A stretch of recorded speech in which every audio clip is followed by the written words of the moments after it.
Boa noite.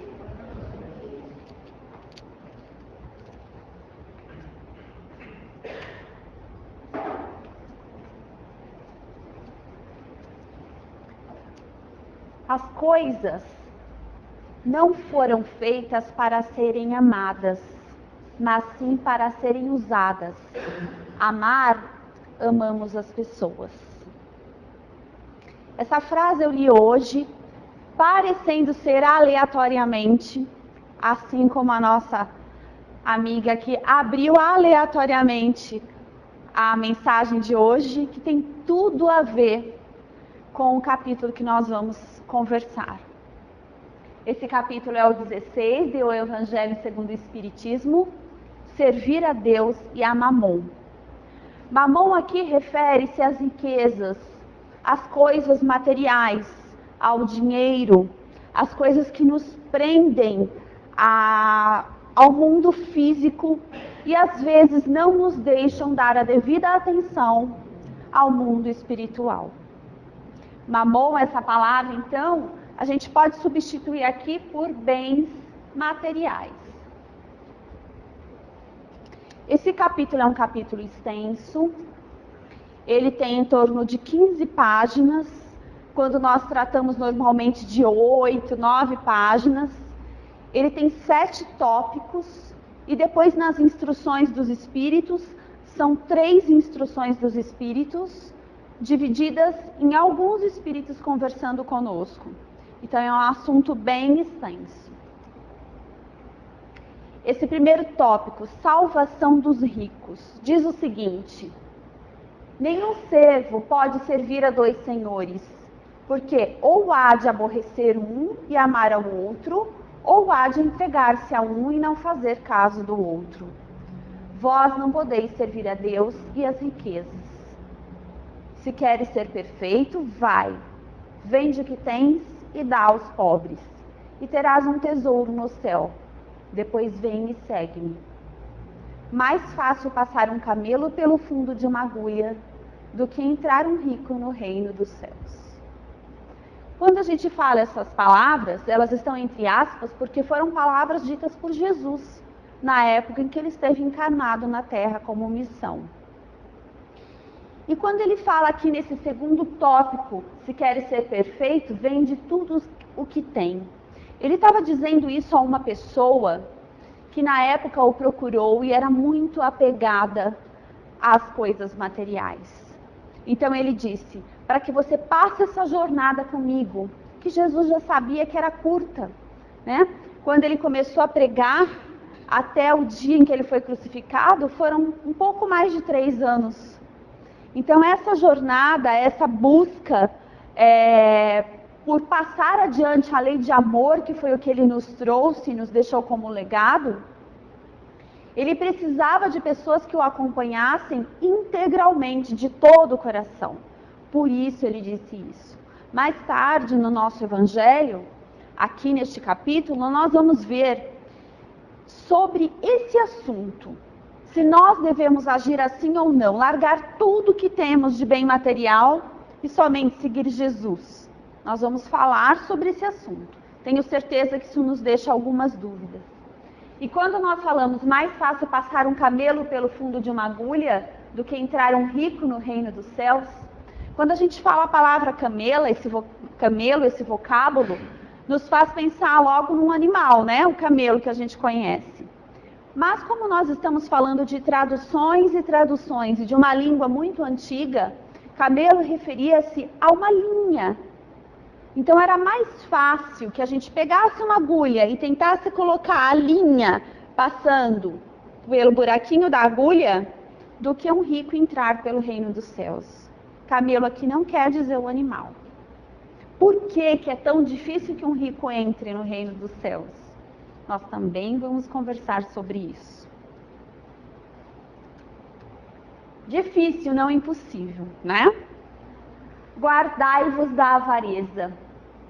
E se esta noite vierem demandar a tua alma e as coisas que tu ajuntaste, para quem serão? Para quem é essa pergunta? Para cada um de nós. se nessa noite formos chamados a partir, para quem ficam as coisas que nós pensamos tanto em juntar? Qual a importância dessas coisas materiais? Podemos dizer, pelo menos trabalhei para deixar um futuro para os meus filhos. Qual será o maior legado que podemos deixar a eles? Não será o tempo passado com eles? Não será uma estrutura para que eles mesmos consigam no futuro obter meios para viver com os seus próprios recursos? Vamos falar também sobre herança, sobre a importância de se passar para um filho, para um herdeiro, coisas do coração, muito além de coisas materiais. Essa pergunta, então, é feita para cada um de nós.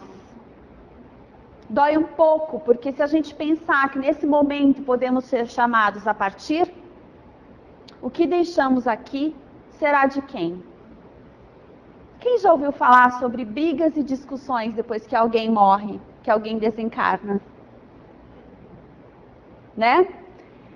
Quando uma pessoa já velhinha, ou mais jovem, quem sabe, parte.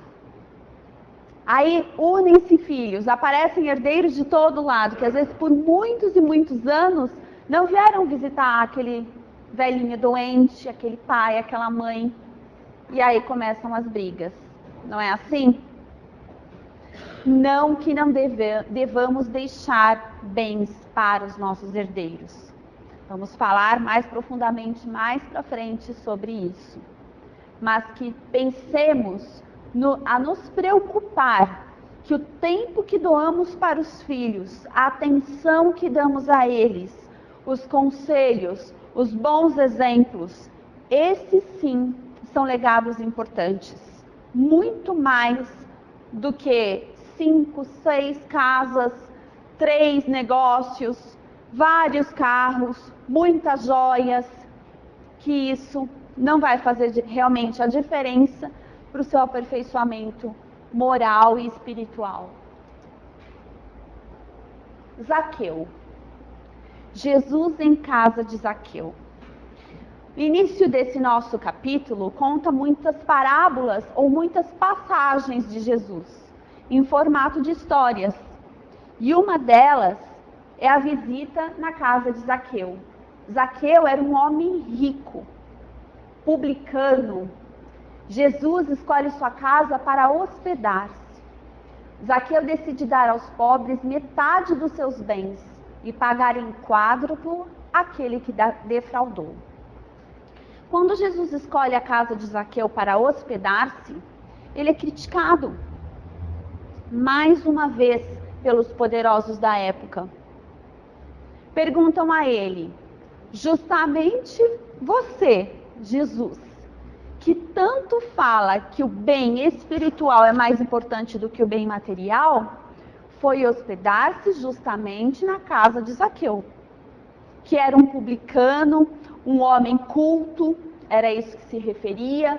E aí, esse homem, com propriedades materiais, ofereceria a Jesus todo o conforto que um outro, mais simples, naquela ocasião, não poderia oferecer. Por que Jesus teria escolhido, então, justamente a casa de Zaqueu? Porque Jesus queria mostrar a Zaqueu a importância de desprender-se daqueles bens materiais que, na verdade, o faziam sofrer, o faziam não dedicar-se aos bens verdadeiros.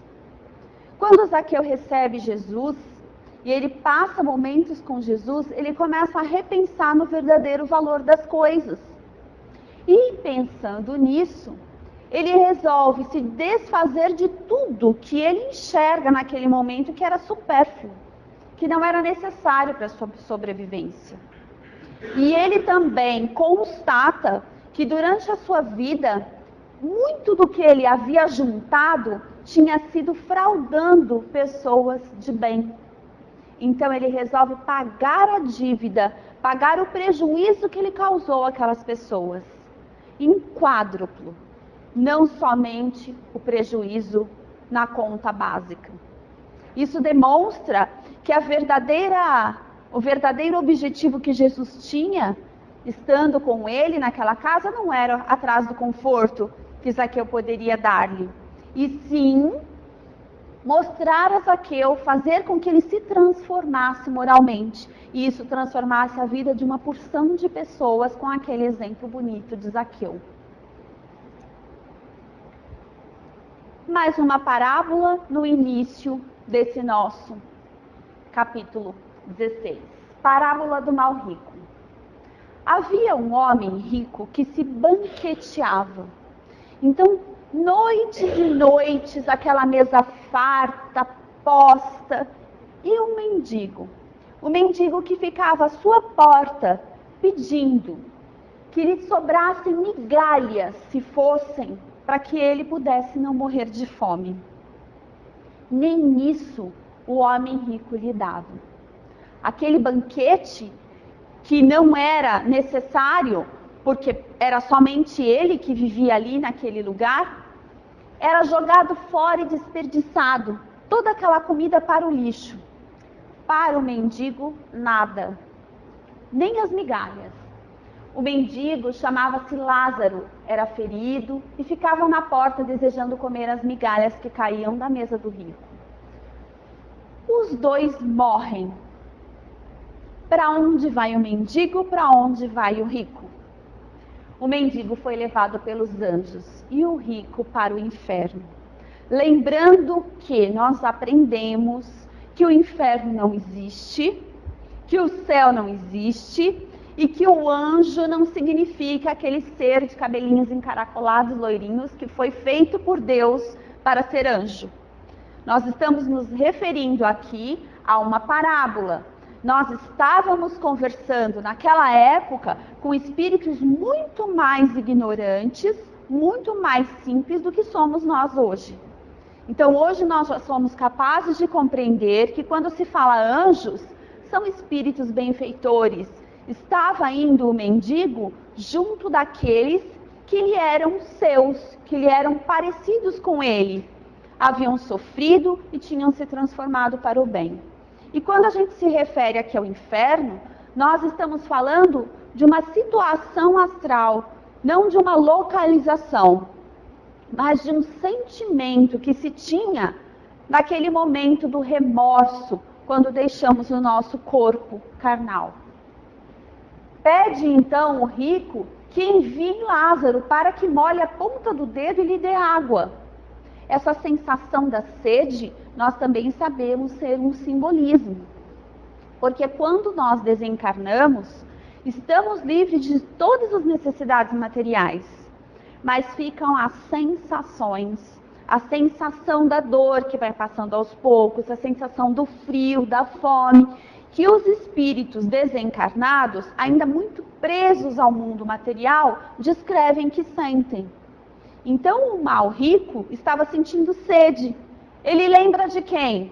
Do Lázaro, justamente o mendigo da sua porta. E pede a ele, àqueles que estão junto dele, que chamem Lázaro para que molhe um pouquinho da ponta do dedo para lhe oferecer água. Explica-se que há um abismo entre os dois, uma distância muito grande. E não é uma distância física, é uma distância de sentimento. Uma distância de um que cumpriu as provas e de outro que teve todas as oportunidades e as jogou no lixo. Que Lázaro não teve senão males, por isso está ele agora consolado. Então o rico pensa, como pode? Se eu estou passando por isso, os meus irmãos de sangue, que também são ricos em suas casas e que agem como eu agia, também sofrerão. Então ele pede que aqueles que estão com ele naquele momento, aqueles espíritos que ele vê, vão até os irmãos dele na terra e digam-lhe que eles precisam mudar enquanto é tempo. Que ouçam os profetas, pois se não os ouvem, tampouco ouviriam os mortos. Foi dito a ele, não adianta que nós, espíritos, Vamos até os seus irmãos encarnados e diga para eles com todas as letras que eles devem mudar. Porque se nem aqueles que estão ali, vivendo com eles, falando aquilo, eles acreditam, imaginem se forem espíritos.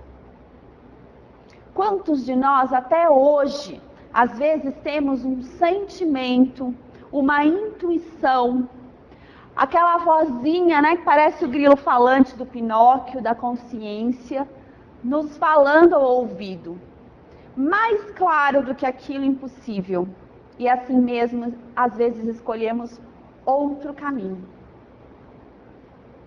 Caminho esse que sabemos por A mais B que é errado e que nos trará sofrimentos, não só a nós, como a outros. Mas às vezes nos deixamos levar pela vingança, nos deixamos levar pelo luxo, pela traição, pelo cinismo, quando na verdade sabemos qual é o caminho do bem. Então vamos nos colocar agora como se fôssemos nós o Lázaro, tendo nós a oportunidade de encontrar uma casa espírita ou de qualquer outro templo que nos alerte, que nos faça acordar e pensar sobre as nossas vidas. Porque nós ainda temos um defeito. Um dos defeitos é quando a gente ouve essa história, a gente lembra de alguém, né? A gente lembra da vizinha, da tia, da cunhada. Nós não nos lembramos de nós mesmos, como nós às vezes agimos como Lázaros. Parábola dos talentos. Essa parábola pode ter várias interpretações.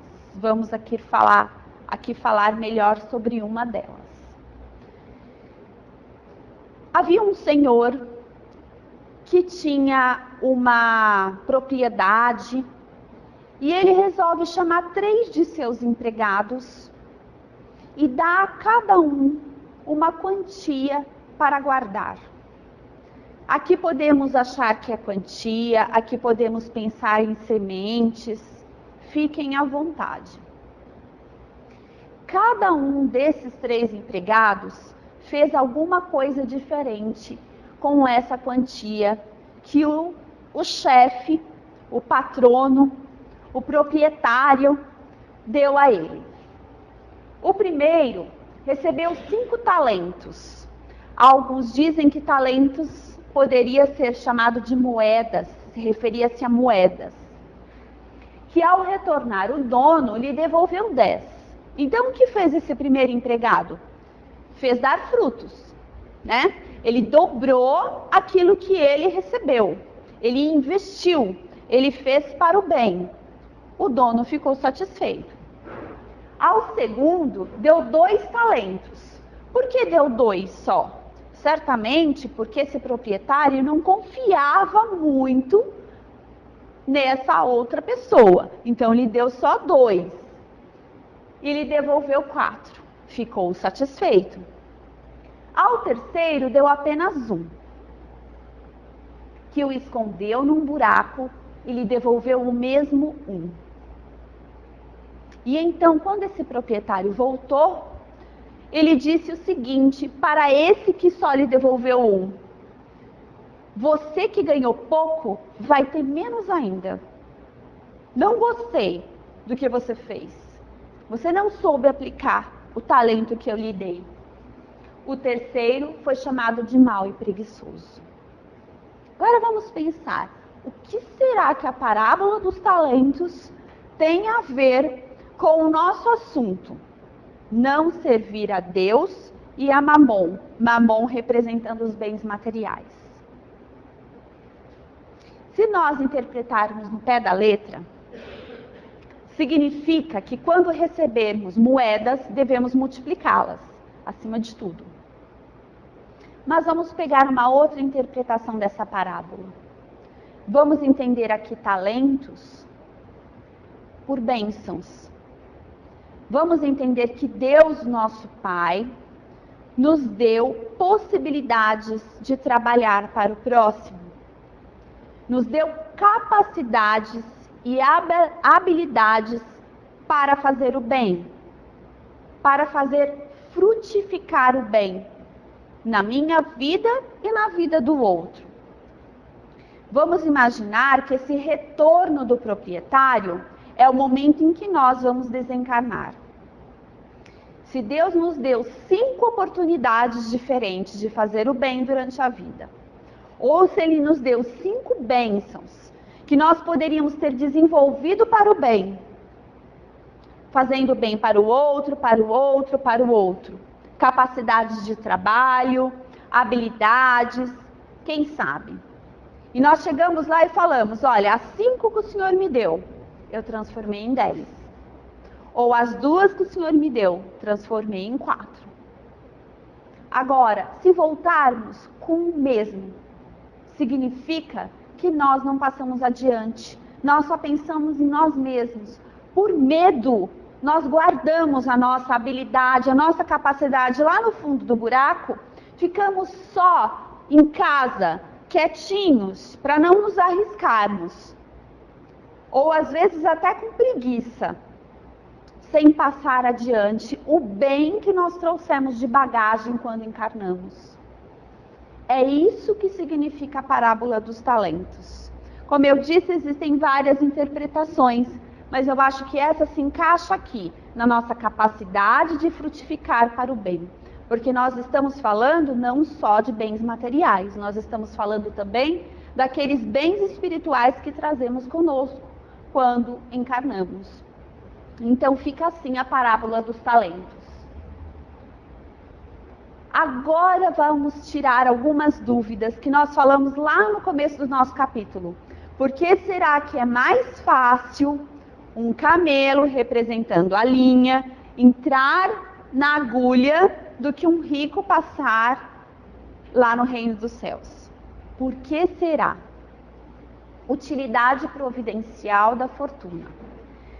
Se a riqueza fosse um obstáculo à salvação, Deus teria posto nas mãos de alguns um instrumento fatal de perdição? Pensa bem. Você batalhou, você trabalhou, você comprou sua casa para morar com conforto com a sua família. Se aquilo fosse te levar em ruínas, Deus teria permitido que você tivesse aquilo?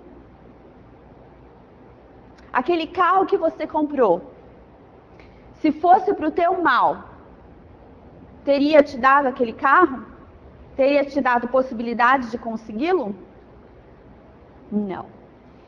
Deus nos criou para sermos felizes, para nos tornarmos o mais próximo da felicidade possível, obedecendo às leis divinas. Uma delas é a lei do trabalho. E se através de um trabalho honesto, de um trabalho com amor, nós conquistamos os bens terrenos para que a nossa família e nós mesmos tenhamos conforto, uma mesa boa, uma mesa farta, uma escola boa para estudar, por que será que aquilo seria errado? Então vamos pensar, por que Deus colocaria na mão de alguns um instrumento de perdição? Portanto, a riqueza não é um instrumento de perdição. Não é certo que seja um instrumento de perdição. Mas o apego aos bens terrenos, sim, é um obstáculo à salvação. Como nós falamos aqui, como eu brinquei na frase que aleatoriamente hoje eu li, quando eu fui ver o capítulo que nós íamos falar, tinha a ver. As coisas não foram feitas para serem amadas, mas para serem usadas. Amar, amamos as pessoas. O apego aos bens terrenos não mexe, que é meu e só meu. Isso nos leva à perdição. E não tê-las.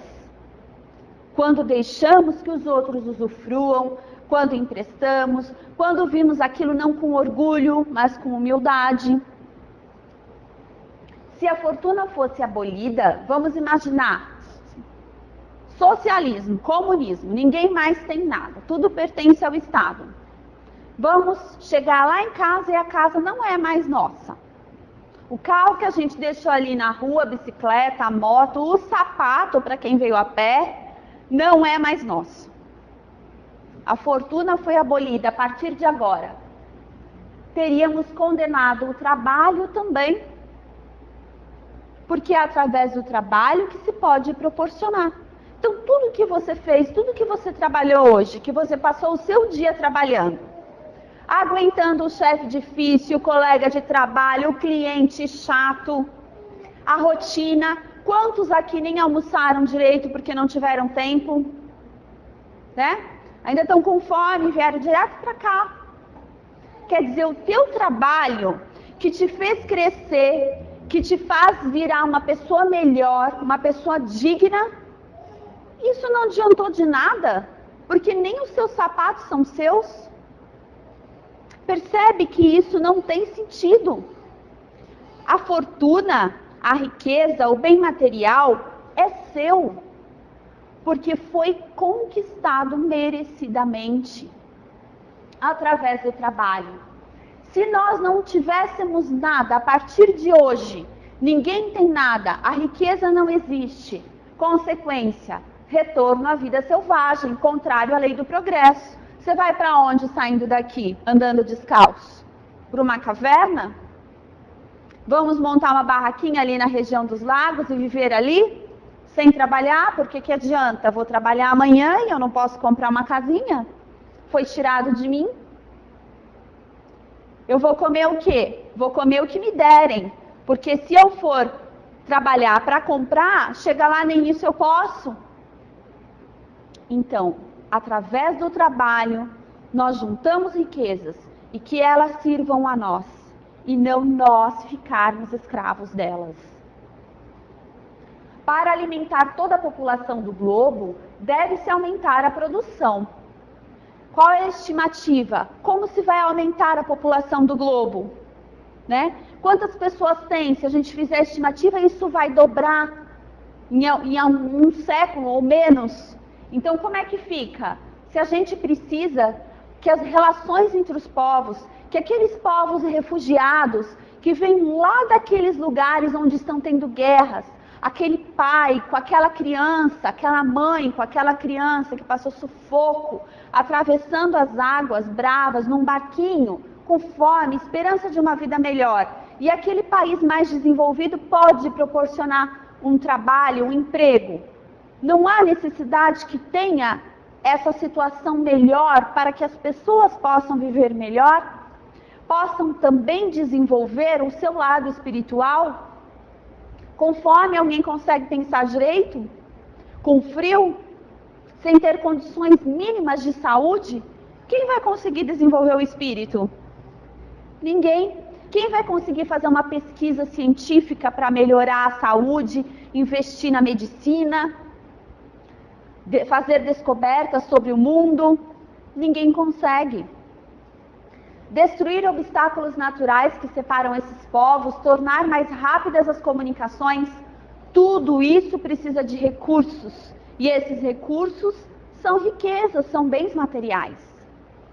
Então, nem sempre a fortuna, o dinheiro, nos leva fatalmente à desgraça. Nem sempre. Aí nós podemos pensar, então por que será que Deus deu a um tanto e a outro nada? Por que nasce uma criancinha inocente num berço de ouro, às vezes com uma família equilibrada, constituída, com amor, e outra criancinha Deus deu uma favela, sem saneamento básico, sem condições de ter o mínimo para se alimentar? Por que Deus teria feito isso? Em primeiro lugar, vamos pensar que nós não estamos em nossas primeiras vidas, que tudo tem um motivo de ser. Aquele que nasceu hoje com mais possibilidades de riqueza, vai ter que responder a isso depois que desencarnar. Vai ter que fazer com que aquilo que ele tem, que é fruto de coisas que ele mereceu ter, e às vezes até são provas, ele precisa prestar contas. E aquele que nasceu pobrezinho, sem condições mínimas de alimentação, de moradia, de saúde, também pediu por isso. Pediu para passar por essa prova, porque ele sabe que é um breve momento que ele passará encarnado, perto da eternidade que ele tem como espírito, como vida espiritual. E que aquele sacrifício daquela vida difícil passará rapidamente, se comparado a tudo que ele terá mais para frente, se assim bem se comportar. Com humildade, é fácil a gente aprender a ser humilde quando a gente não tem o básico. Mas quando a gente tem o supérfluo, a gente exercita muito mais o orgulho do que a humildade. Primeiro entendamos isso. Mas por que será que Deus não teria feito assim, dado a todos igualmente? Vamos fazer um teste? Vamos imaginar, e agora vamos também pensar nos outros, não só em nós mesmos, que todo mundo que nós conhecemos, pensa nas pessoas da família, vai receber hoje uma casa, um carro e uma conta no banco, 20 mil reais. A hora que você chegar lá, seu saldo bancário está lá assim. Um carro na garagem e uma casa. 2 quartos, sala, cozinha e banheiro. Uma casa lindinha, um carrinho bom e 20 mil reais na sua conta. Tá? Daqui a um ano, quem será da sua família que vai ter feito aquilo evoluir? Quem será que você conhece da sua família que vai ter perdido tudo? Vai pegar esses 20 mil reais hoje e vai jogar. O carro, de tanto rodar, apodreceu. Não guardou dinheiro para trocar. A casa já vendeu. Quando não, perdeu em dívida de jogo, por uso de drogas e tudo mais. É ou não é? As pessoas não são diferentes? Cada um não cuida do que é seu de uma maneira diferente? Alguns sabem fazer frutificar para o bem, outros não. E isso também é um vício. O gastar demais, o querer ter o que o outro tem sem ter condições. Então, por isso da desigualdade de riquezas. Porque somos espíritos antigos. Deus já conhece, já sabe o que pode dar a cada um nesta vida. Porque não são igualmente inteligentes, ativos e laboriosos para adquirir, nem providentes para conservar. Então, por que Deus a concede a pessoas incapazes de fazê-la frutificar para o bem de todos? Por que Deus dá o bem material, às vezes, a pessoas que não merecem? Sem entrar em detalhes, senão a gente fica aqui até o ano que vem discutindo. Mas vamos pensar em algum político? Vamos pensar em algum político que tem uma mansão. É difícil achar um exemplo? Por que Deus teria dado esse bem para uma pessoa que não sabe usar para o bem? Ele já tinha uma condição boa, ele conseguiu mais através de coisas erradas. Por que Deus permite isso? Porque Deus ama todos os seus filhos. E Ele sabe que aquela prova é necessária para que aquela pessoa se melhore. De alguma forma, Ele está contando que você vai saber usar para o bem aquela riqueza, aquela oportunidade que você tanto pediu antes de encarnar. Mas isso não é para sempre, né? A gente está vendo hoje tantos tendo que dormir na prisão para prová-lo moralmente, mas como Deus não quer que permaneça improdutiva, a riqueza incessantemente a transfere. Passa de um para outro. Às vezes, você vê aquele seu vizinho rico que não dá valor, perde tudo de repente. Por que será? Pode ser uma prova que ele pediu, não vamos julgar. mas pode ser também porque não deu valor, o devido valor. Ficou só se preocupando, às vezes, exageradamente com bem material e não pensou no próximo. Cada qual possuirá a sua vez. Olha que boa notícia, todo mundo aqui um dia vai ser rico. Se não nessa vida, na próxima ou na outra, mas a gente teve ou terá a nossa chance. Tá? Confia que vai dar certo. Agora, o que a gente precisa saber? Se quando tivermos essa situação de, como posso dizer, não de sobra, que essa palavra não é ideal, mas assim de excedentes. Quando tivermos uma mesa farta, além do que eu preciso comer, roupas além do que eu preciso usar, sapatos e carros e viagens, que eu posso olhar para o meu irmão que precisa, que não tem nem o necessário para viver. Que eu lembre disso. Que eu lembre de dar empregos muito melhor do que dar esmolas, para que cada pessoa tenha a sua dignidade de chegar em casa e saber que foi fruto do seu trabalho, né? Instruções dos espíritos. A verdadeira propriedade. O homem não possui como seu, senão aquilo que pode levar deste mundo. Quando a gente vai embora, a gente leva o quê? Alguém já ouviu falar daquela frase que caixão não tem? Gaveta. Dizem que a gente larga até o corpo e leva só o espírito. Não é só o espírito, o perispírito vai junto. O perispírito que a gente estuda mais tarde, na nossa jornada de estudo do espiritismo, está lá conosco. É aquilo que dá forma ao espírito, que se assemelha ao que nós parecemos hoje encarnados. Mas é fluídico, é etéreo, semimaterial. Então levamos alguma coisa, o espírito e o perispírito. Foi lá. Joias não. Ó que notícia triste. Não leva, porque pesa. E não precisamos disso lá. Tudo que se refere à alma, levamos também inteligência, conhecimentos, qualidades morais. Eu tenho 90 anos de idade, quero aprender a falar inglês. Pra quê? Vai morrer amanhã? Pra que entrar na faculdade? Pra que estudar? Se já está no fim da vida? Alguém já ouviu isso? Não importa, você leva para frente. Quando você encarnar na próxima, se assim desejar, se assim souber que será para o seu bem, você terá muita mais facilidade de falar o inglês.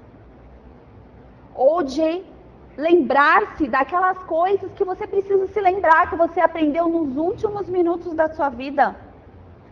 Conhecimento nunca é à toa, nunca é demais, não importa. Há pessoas que aprendem a ler e escrever no último ano das suas vidas e se sentem felizes, orgulhosas. Aquilo faz nascer uma nova alma, uma nova pessoa. Se sente útil. Nunca devemos deixar de aprender. Tá tarde para aprender, porque já passou dos 40, dos 50? Tá nada. Tá cedo, somos espíritos eternos. Levamos isso conosco. Então vai lá, a bagagem é essa. Conhecimento, inteligência, qualidades morais. A sua posição futura depende do que ele houver adquirido no bem. Então eu vou colher lá, no plano espiritual e em outras vidas, o que eu plantei aqui para o bem. O homem, quando chega ao mundo dos espíritos, será indagado: o que trazes? Eu passei o dia no sofá, a vida no sofá. Eu achei que eu encarnei para estar de férias, né? O que a gente vai levar? Nada. E no cálculo das virtudes, talvez o operário seja considerado mais rico do que o príncipe. Vamos pensar nisso. Ninguém lá vai olhar as nossas roupas, as nossas joias, o produto do nosso salão de beleza, o branco do nosso sorriso. Não. Vão olhar as nossas intenções, a nossa bondade, o nosso coração. Lá os nossos amigos espirituais nos reconhecerão pelo olhar, pela energia que vamos espalhar, pela bondade que emana de nós, e não por essas tantas coisas que nos preocupamos aqui. Propriedade legítima, essa sim, quando adquirida sem prejudicar ninguém. Se você tem muito, mas foi sem prejudicar ninguém, é seu, é meritório. Se você tem um pouquinho só, mas é o suficiente para você viver e foi sem prejudicar ninguém, levante as mãos aos céus, porque aquilo é seu, com honra. Cujo mérito do trabalho será anulado se empregou sua fortuna para satisfação somente do seu orgulho. Deus lhe dirá que já recebeu sua recompensa. Então, se temos um pouquinho a mais e nos orgulhamos demais disso, tratando mal quem não tem, isso nos será cobrado. Emprego da fortuna. Melhor emprego da fortuna, qual é? Para quem está em dúvida aí onde vai investir o dinheiro que tem lá na conta hoje. Onde que a gente emprega?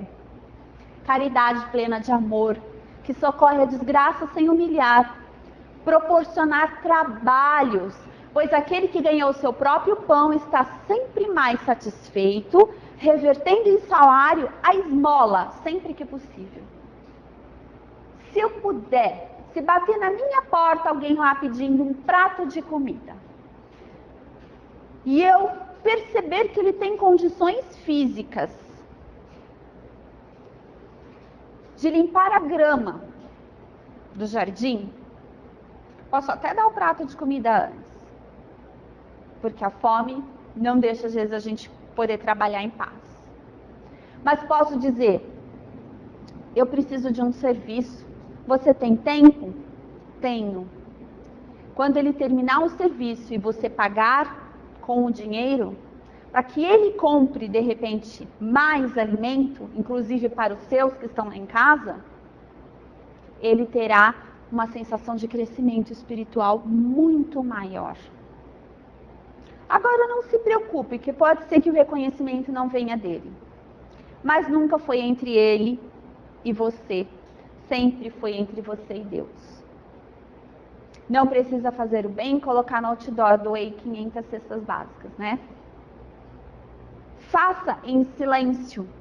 Ou então compartilhe com os amigos, para que esses também se motivem nessa causa do bem. Vejamos se o trabalho, os conselhos, a afeição mesmo, não seriam mais eficazes do que a nossa esmola. Às vezes o que a pessoa precisa é um tempo sentada ao seu lado, conversando. Um cafezinho. Sabe quando aquela amiga te chama para tomar um café? Na verdade, o café é o que menos importa. O que a pessoa precisa é desabafar. É de companhia. Mais um motivo para não negar um café para ninguém, né? Vamos conversar. Vamos ouvir. Às vezes não precisa falar nada, só ouvir. Isso já é o suficiente para aquela pessoa ter esperança. Diante da brevidade da vida, tão reduzido tempo dedicamos ao aperfeiçoamento moral. A gente acorda de manhã cedo já com pressa, para lá, tropeçando, xinga o gato, o cachorro, né? Acorda o filho nem com beijo, já arranca o lençol. Minha filha reclama que eu arranco o lençol dela. Mas é que se não arrancar, não acorda, né? Também tem isso. Já acorda às vezes de mau humor, tudo correndo, vai fazer as coisas, todas materiais. Não tenho tempo de nem pedir a Deus para que abençoe a minha família, aqueles que estão longe de mim, os meus amigos. De pedir que ilumine a minha mente, para que eu possa tomar boas decisões, que me livre do mal. Às vezes a gente tem tempo para ir na festa, mas a gente não tem tempo para vir num templo numa casa para aprender um pouco mais. Será que hoje todo mundo veio aqui porque está de férias, então veio para passear? Ou quem veio realmente está cansado? Às vezes nem passou em casa para tomar um banho. E veio para cá para tentar entender um pouco mais do seu próprio coração, do mundo espiritual. Façamos isso sempre. Não deixemos que as coisas físicas e materiais tomem 100% do nosso tempo. E em contrapartida, 0% para o plano espiritual, para o nosso plano de ser um espírito melhor, porque é para isso que nós viemos aqui. Quantas noites em claro para aumentar uma fortuna, frequentemente mais que suficiente, sujeitando-nos a um trabalho penoso, vangloriando-se de uma vida de sacrifício e merecimento. Quantos pais de família, eu falo pais porque eu tenho um desse em casa, que às vezes está lá com o celular às 9 da noite e você fala, olha para mim, estou aqui, estou querendo falar com você. Estou trabalhando. E como se o trabalho fosse assim muito mais importante do que a própria família. Quando você perceber, a sua filha que brincava de Barbie cresceu. O seu filho que brincava de carrinho cresceu. E normalmente não está mais na sala. Porque quando eles se tornam adolescentes, o lugar preferido da casa deles ou é o quarto ou o banheiro. Repara. Eles aprendem que eles não devem nos importunar. E para você falar com eles, você tem que bater na porta e tirar os fiozinhos do ouvido, porque senão eles não escutam. Estou falando a verdade ou só lá em casa? Graças a Deus são fáceis. Eu tenho um filho de 25 anos que já passou por isso, agora ele me liga. Ele lembra que eu existo. E uma de 14 que está passando por isso, mas de uma forma, graças a Deus, mais suave do que ele passou. Mas é assim. E quando a gente vê, já cresceram. Chega um dia para você e fala, você pai, você mãe. Será que a gente vai deixar para ter tempo para eles só quando a gente tiver netos? E ficar morrendo de saudade e não perceber que eles cresceram? Pensa nisso. O trabalho é naquele horário, família é no outro. E se a família precisar, deixa um pouco o trabalho. Vai cuidar da tua família. Porque o trabalho no dia seguinte está lá. A família a gente não sabe. Então vamos pensando nisso, né? Cada coisa a seu tempo. Seria esse o objetivo da existência que Deus vos concedeu? Você ficar até as 2 trabalhando? Cansado? Desprendimento dos bens terrenos. Alguém que tenha conquistado a fortuna por um trabalho constante e honrado traz uma satisfação muito justa. É gostoso quando você consegue ir comprar um sapato novo, um tênis novo para sua filha, para o seu filho. É gostoso quando o seu carro, que não tinha ar-condicionado, você passava calor nessa cidade que Deus nos deu, e você consegue pôr um ar-condicionado no seu carro. É meritório, porque foi fruto de um trabalho justo. Você está colhendo o que você plantou. Mas há uma grande distância entre essa satisfação e um apego que absorve demais os sentimentos e paralisa os impulsos do coração. Pensemos nessa distância, para não agirmos assim. Que revertamos pelo menos o supérfluo para aqueles que não possuam o necessário. Pelo menos o supérfluo. Lembra da história do óbolo da viúva? Jesus estava observando a todos numa praça. Muitos mendigos ali acostumavam-se a pedir uma esmola. E os ricos chegavam e davam de tudo, com pompa e orgulho. Passou uma viúva com seus filhinhos e as únicas moedas que ela tinha, que faria falta, deu para o mendigo. Jesus aproveita a lição e diz, o dela vale muito mais. Porque foi feito com sacrifício. Mas se não estamos assim tão lá para frente no mundo espiritual, no nosso desenvolvimento espiritual, e não conseguimos tirar do nosso para dar para o outro, repartir o pão no meio, ou até dar o pão inteiro, que pelo menos o supérfluo a gente consiga lembrar que tem alguém que precisa. Fazendo isso, já estamos no caminho do bem, um passo de cada vez. Pela riqueza, fomos investidos na sagrada condição de ministros da caridade na terra. Se somos ricos, se temos condições melhores do que a maioria, somos ministros da caridade. É para fazer o bem que temos tudo aquilo. Não chamemos de economia e previdência aquilo que é simples avareza. Posso economizar, né? Tem que economizar. Eu não sei o dia de amanhã, então como é que eu vou dar o supérfluo? Vou guardar. Avareza não é só economia. Pais e mães, que recado importante. Estais num grande erro ao acreditarem que deixar o máximo de bens possível aos filhos aumentará o afeto. Quer ver? Faz um teste. Fecha os olhos um pouquinho só. Quem quiser, quem não quiser, não tem problema. Pensa no momento feliz que você viveu com seus pais.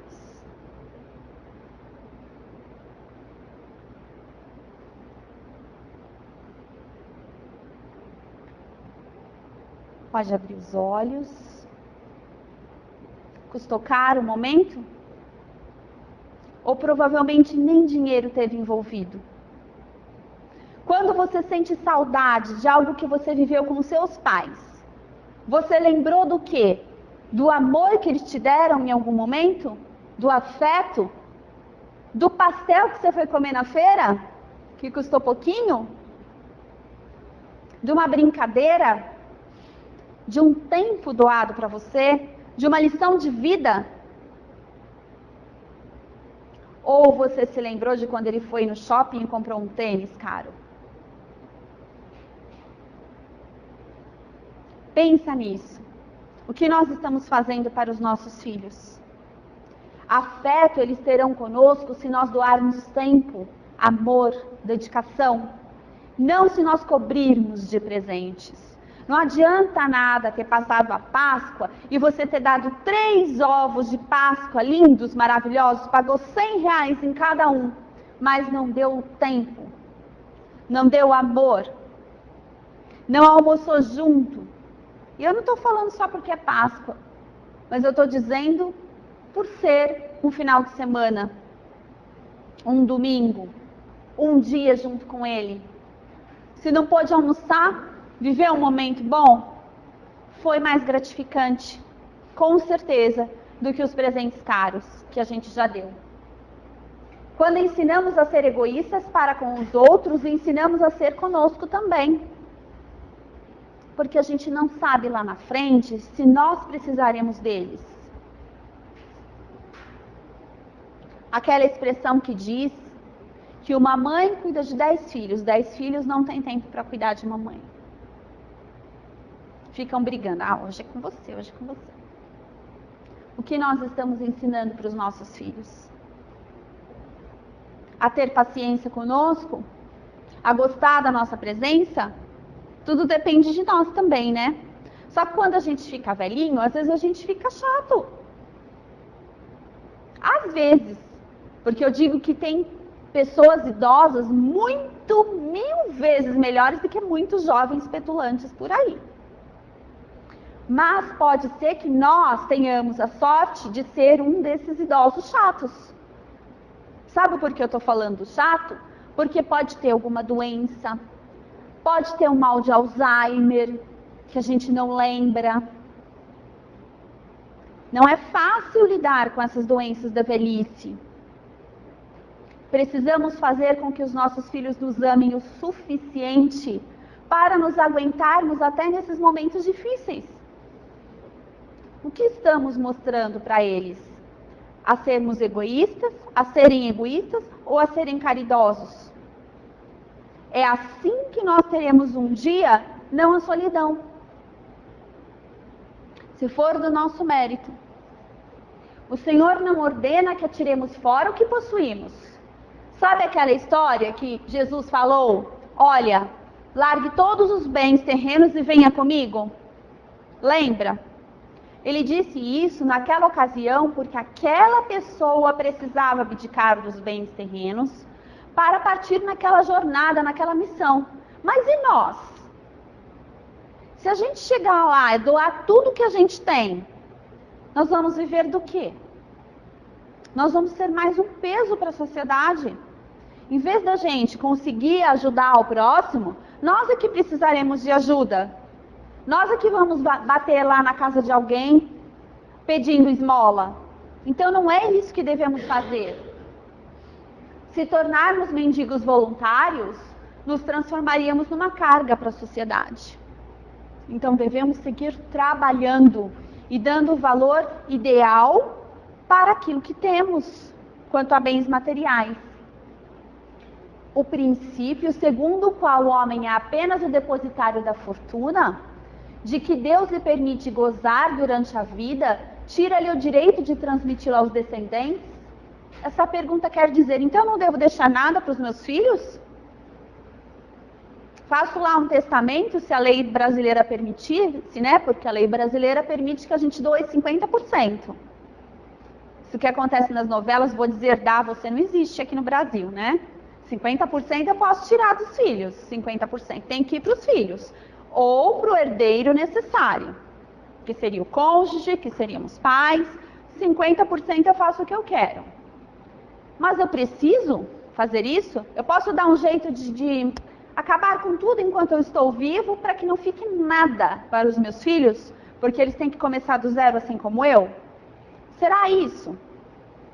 O homem pode perfeitamente transmitir ao morrer os bens que gozou durante a vida, porque cabe a Deus julgar se aquele que recebeu não souber dar o devido valor, o retirará. Quantos jovens que às vezes viveram na fortuna, os pais trabalharam para o bem, mas aquele jovem não sabe dar valor para o bem material e dissemina toda a fortuna e acaba na miséria. Não vemos essa história acontecer? Por quê? Porque ele não soube dar valor, que o pai lhe ensinou muitas vezes. Então Deus retira, se assim for necessário. O amor é a única coisa que cresce à medida que se reparte. E quando a gente reparte a riqueza, pode parecer que na conta bancária ficou pela metade. Mas se essa repartição vier, se essa divisão vier junto com o amor, ela cresce. Talvez não em dinheiro momentaneamente, mas com o tempo encontraremos mais meios de ressarcir aquilo que perdemos, né? Mas ganharemos em dobro o amor. Como eu disse, não devemos esperar daqueles a quem fazemos. Muitas vezes vem por outras mãos o reconhecimento. E a vida que é breve, às vezes nos parece injusta, de tanto que trabalhamos, de tanto que queremos fazer o bem e não temos reconhecimento. Não esqueçamos que a vida é eterna. O corpo morre, mas o espírito é para sempre. Esse terá como recompensa. Deus está vendo o que fazemos.